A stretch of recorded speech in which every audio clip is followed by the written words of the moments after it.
Egun on guztioi eta urte berri on. Poza ematen du, urteko lehen prentsaurreko honetan hainbeste jende ikustea hemen, beraz ongi etorriak danok baita ere urte berri honetan. Eta 2025ko abenduari dagokion Gipuzkoako soziometroaren adierazle nagusienak azaltzera gatoz gaurkoan, lurraldeko hainbat gai sozial, ekonomiko eta politikori buruz Gipuzkoako herritarrek daukaten pertzepzioa jasotzen duen soziometroa. Azterketa hau abenduaren 2025ko abenduaren 3tik 10 egin zen, Gipuzkoan bizi diren 1500 pertsonari telefonoz elkarrizketak eginaz, hoietatik 450 Donostia aldean egin ziren eta beste 3 eskualdeetan, Bidasoa Oiartzunen, Orian eta Deba Urolan, bakoitzean 350 inkesta egin ziren. Soziometro honek adierazten diguna ekonomiaren arloan, adibidez azken soziometroak zuhurtziazko pertzepzio positibo bat erakusten jarraitzen du. Konfiantzari eusten zaio lurraldeko ekonomiaren bilakaera, baina zuhurtzia ere agerian geratzen da.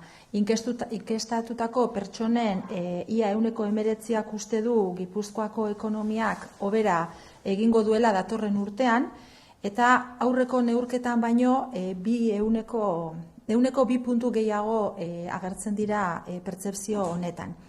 Eta era berean baita ere nabarmen igo da, hau 4 puntu baino gehiagotan Gipuzkoak azken 4 urtetan hobera egin duela baloratzen duten herritarren 100%, eta 28%raino iristen da.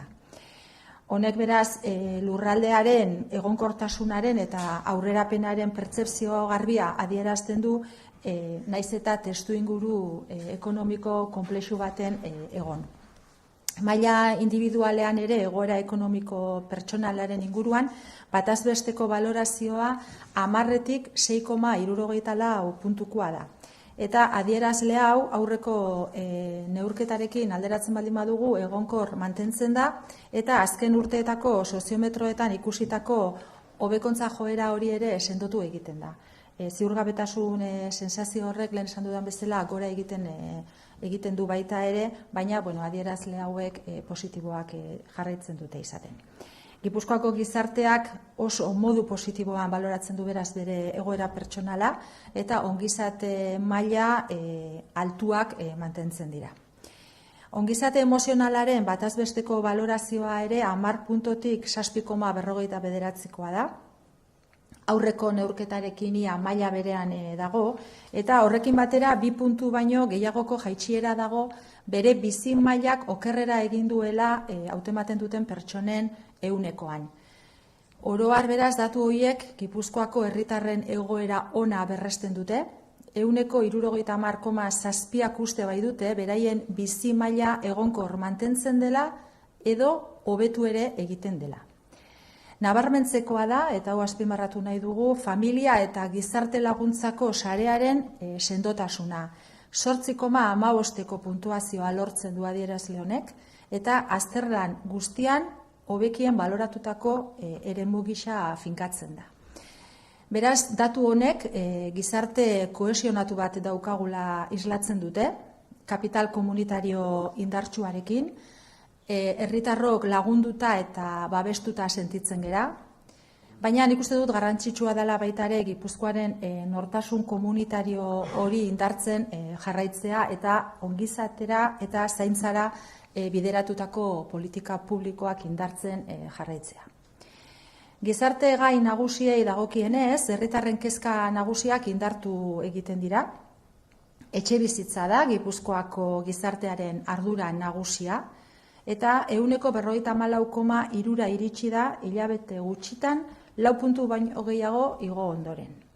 Enpleguari buruzko kezkak ere gora egin du, 30,4 aurreko neurketan baino 5 puntu gehiagorekin, eta baita ere osasuna jarraitzen du izaten kezka nagusietako bat 20,9arekin.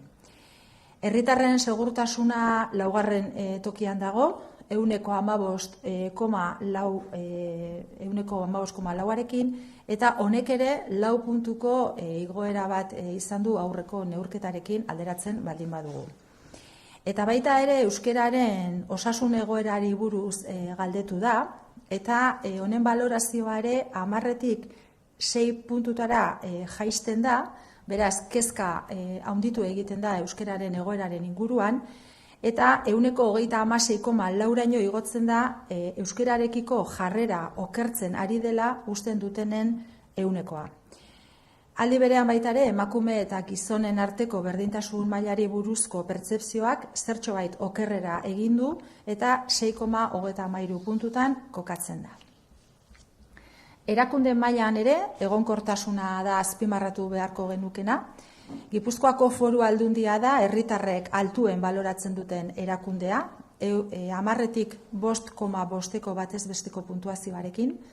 Udalek jarraitzen dute oso gertutik, 5,49ko puntuazioarekin, eta gero Eusko Jaurlaritza dator 5,36 punturekin. Beraz, oroar euskal erakundeen pertzepzioa ere egonkorra eta iraunkorra islatzen dute emaitzek, eta Espainiako gobernua jarraitzen du aurrekoetan bezala, balorazio txikiena daukan erakundea izaten 3,89 punturekin. Gainera, hobetu eginda baita ere Gipuzkoako Foru Aldundiaren kudeaketari buruzko pertzepzioa, eta bere irudiare ontzat jotzen dute pertsonen 1,35,8 igo da, eta honek suposatzen du aurreko neurketarekin 1,3 igotzen dela pertzepzio hori. Eta baita ere diputatu nagusiaren ezagutza mailak gora egiten jarraitzen du, eta 1,52,4 iritsi da.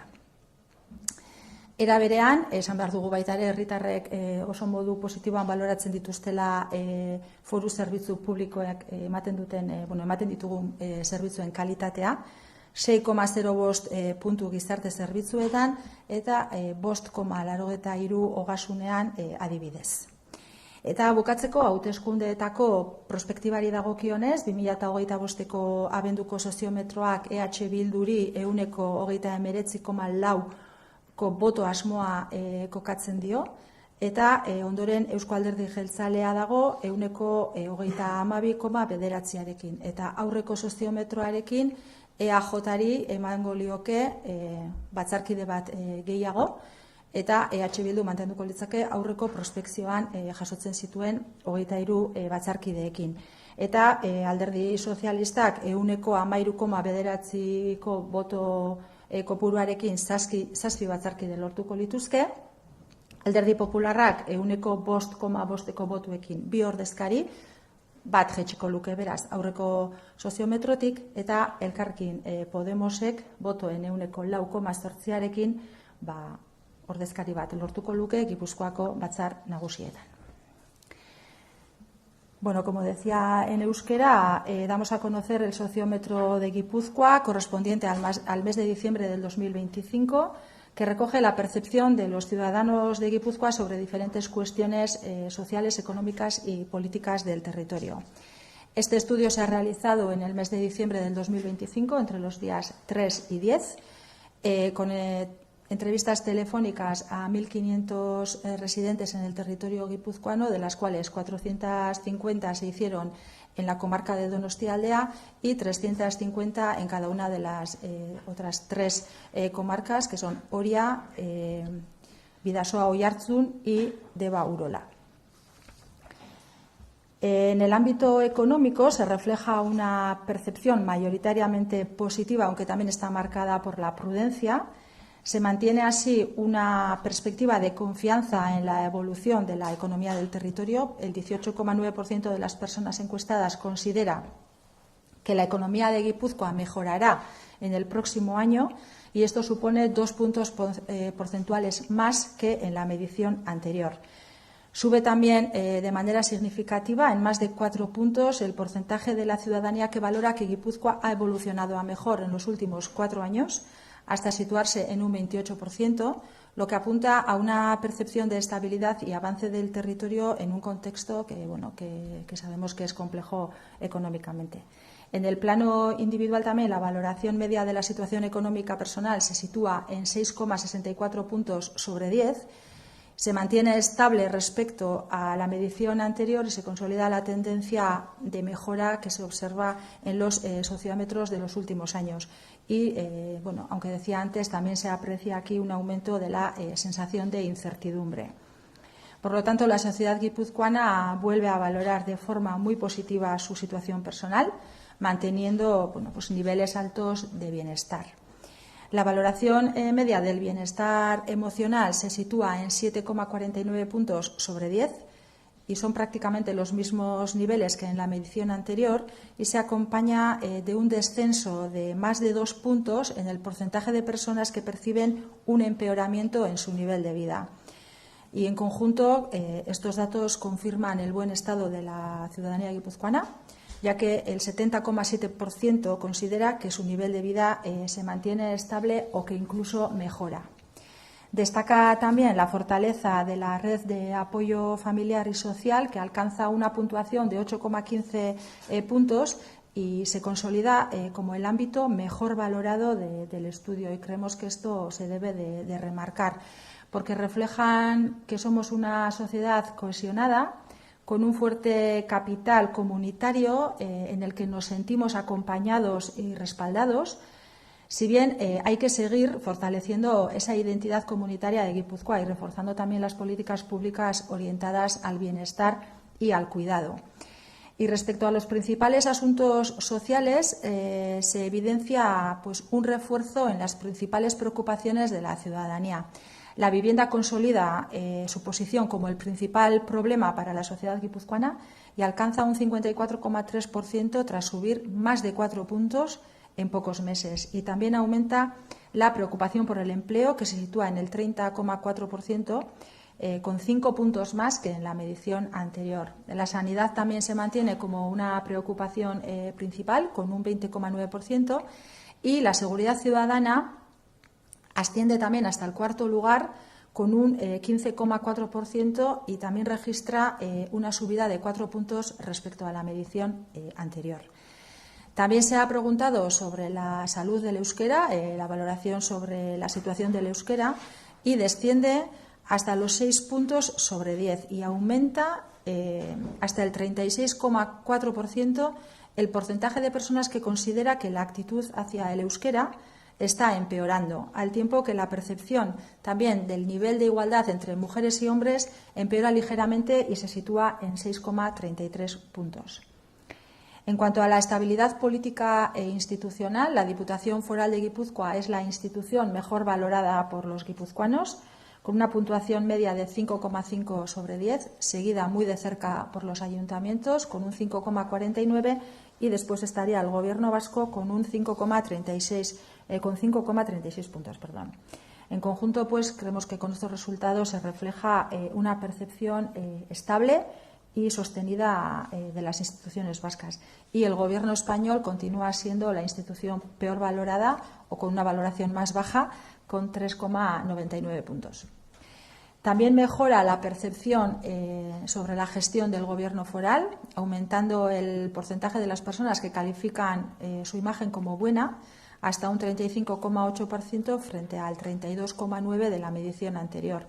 Y también continúa aumentando el grado de conocimiento de la diputada general de Guipúzcoa, que alcanza un 42,4%.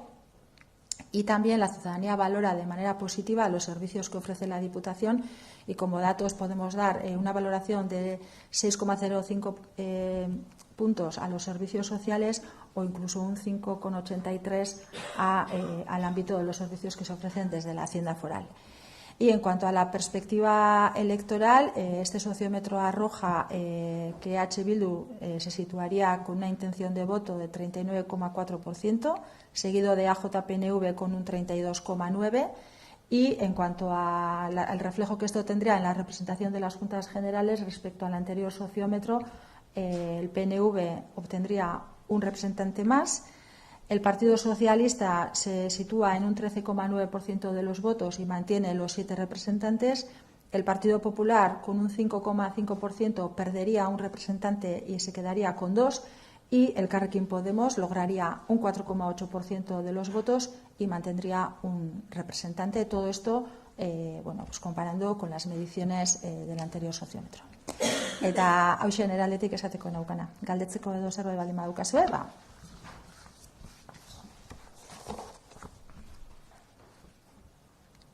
Sobre la intención de voto, ¿qué valoración hacen de que, por ejemplo, Bildu suba más de 2 puntos y el PNV solo 3 décimas? Bueno, a mí no me corresponde hacer una valoración sobre la intención de voto. Nosotros hemos hecho un poco la valoración y la comparación respecto a las mediciones de los sociómetros anteriores y no es esa la evolución. Justo en la intención de voto respecto al sociómetro anterior de mayo, EH Bildu manifiesta un descenso en la intención de voto y el PNV una recuperación. Si nos vamos a los datos de las anteriores elecciones forales, más o menos están situados ambos en una intención de voto similar.